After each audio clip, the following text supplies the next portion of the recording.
Welcome to our $1,700 a month studio apartment in downtown Toronto. Let's take a look what we've got. So as you come in upon entrance, we have a big door because that is your entrance. So as you walk in, you kind of have like a walkway entrance.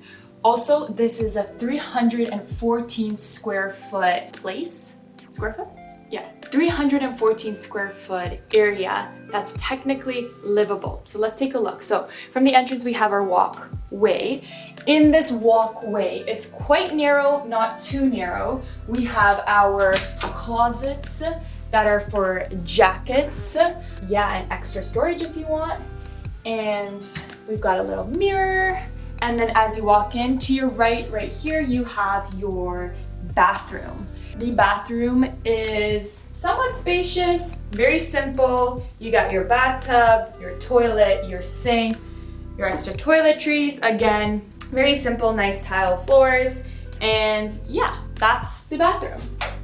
Now, when you keep walking forward, on your left, you have this washer and dryer, which is amazing to do your laundry. Having laundry within your condo/apartment makes a huge difference, especially when living in the city, because waiting for laundromats is quite difficult. Anyways, so then as you walk in from the walkway, you kind of walk right into your kitchen/livable space. So on your right, this is your kitchen. Again, very simple. You have your, what are these called? These are your condo-size dishwashers. They're technically a lot smaller than the regular size. However, we do have a full-size oven, which is very rare, but if you do get a full-size oven, it is amazing because usually they're a lot narrower, and when you are making a lot of food in-house, especially during these times, you wanna make a lot of food, especially for meal prep. We have the microwave, again, regular size microwave. We got lots and lots of cabinetry, and very rare, this place came with a full-size fridge. It is very rare in condos to find a full-size fridge. Yeah, like, I'm sorry. So again, cabinetry on the top. Again, whether you use it for kitchen stuff or just extra storage space, that is completely up to you. Next, to our left, again, this studio apartment, whatever, bachelor, whatever you guys want to call it, does not come with a closet. Technically it does. It's the walkway closet. When you come in, that technically qualifies as a closet, but that's more for like jackets and shoes and like storage stuff. But we ended up having to purchase a closet, kind of like a wardrobe, because where else are you gonna put your clothes? And that kind of took in some of the living room space, because again, kitchen, right, left was your like workable area. So this here was both our dining room table, working table, work from home table, just everything. So yeah, that was that. We got some fancy chairs, not really fancy, they're from Structube. They were 50 bucks, what a great buy. Table is half IKEA, half Home Depot, because why not?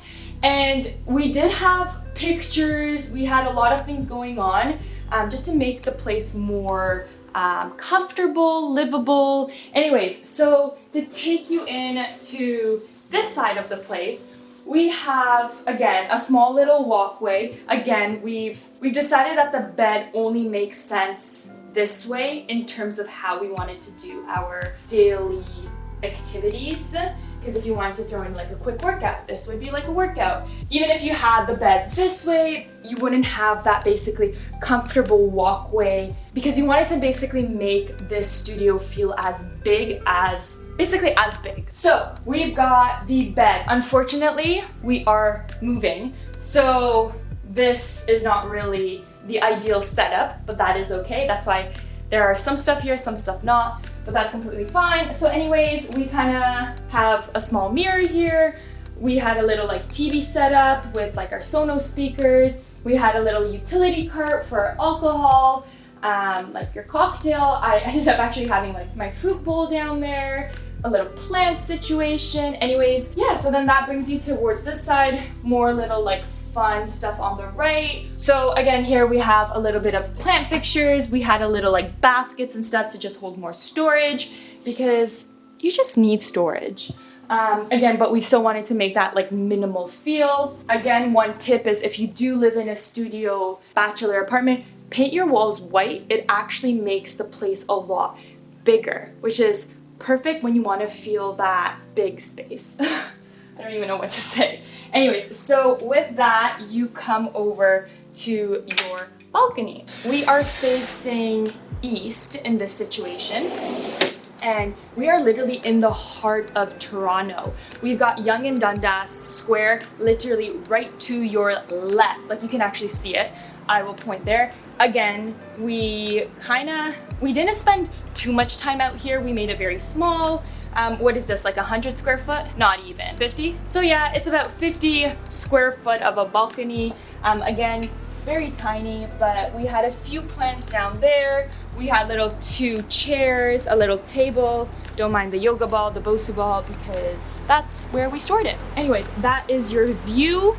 It is stunning. It was actually really nice in the evening because you see all the stuff lit up at Yonge and Dundas, and along with the condos, it's always so beautiful to look at. This basically sums up what you can pretty much get downtown Toronto. Anyways, we were paying $1,700 for this studio in the heart of downtown Toronto. Keep in mind, utilities weren't included, along with hydro, electricity, what else you've got, like internet, all of these extra stuff, they were all extra on top of our $1,700 rent. And to keep in mind, it did not include any storage, locker, and no parking. So those were all extras to keep in mind. Again, this was all pre-COVID. So this is when like the market was pretty high. However, now you're looking about a studio anywhere between $1,400 to $1,600 in the heart of downtown Toronto, depending on what you want. Again, you can find studios without a balcony. You can have your Juliet balconies, or literally just a window for literally a lot less. You're looking at the $1,400 mark, $1,450. It's all whatever you want and wherever you feel comfortable. So this is a small little studio tour. Very small, again, 314 square foot. Again, if it's one person living here, it's amazing. 2 people, that's pretty much where you cap it at, because, and we had a cat in this place, so maximum 1 pet, but other than that, that is pretty much it. And the reason why I am doing this video here today is because we were living here previously, and now we have moved to our 1-bedroom apartment, which is a lot bigger. We're looking at just shy of 600 square foot. And again, if you haven't seen what a 1-bedroom looks like in downtown Toronto, I will link it up here. Or here, I'll link it up actually here. And again, if you want to see previous places that we have lived in, I will also link another video that my boyfriend did down here or up here. Yeah, so this basically sums it up. I hope you guys enjoyed seeing these, and if you want more of these, yeah, I guess we will look into real estate. Thank you so much for watching, and I hope you guys all have a great day and a great year, because it is the start of 2021. Thanks again for watching. Make sure you hit the notification bell and make sure you subscribe, and feel free to leave a comment, leave any questions. I'm so happy to answer them all the time. And yeah, so bye.